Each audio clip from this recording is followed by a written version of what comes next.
Welcome to ABC knowledge world. இன்னைக்கு நம்ம பார்க்க போகிறது 7th standard maths term 1 unit 3 algebra அளவில் exercise 3.2 fifth sum. Find the sum of the following எக்ஸ்பிரஷனில் fourth subdivision பார்க்கலாம். u + v, u - v, 2u + 5v, 2u - 5v அப்படின்னு இருக்கு. First யூவெல்லாம் தனியாக எழுதிடலாம்.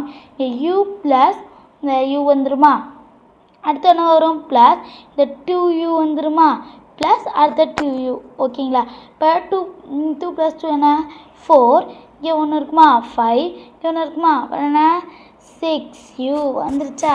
அடுத்து இங்கே எழுதலாம் v. அடுத்து என்ன வரும் v - v வரும். Correct. v - v plus 5v - 5v இப்படி தானே வரும். அப்போ இங்கே என்ன v - v என்ன 1 - 1 0. இப்போ 0 ப்ளஸ் 5 - 5 என்ன 0, 0 + 0 0. அப்போ 6u தான் ஆன்சர். அவ்வளோதான். ரொம்ப ஈஸியான சம் தான். நல்லா புரிஞ்சிருக்குன்னு நினைக்கிறேன். நம்ம அடுத்த வீடியோவில் பார்க்கலாம். தேங்க்ஸ் ஃபார் வாட்சிங் த வீடியோ.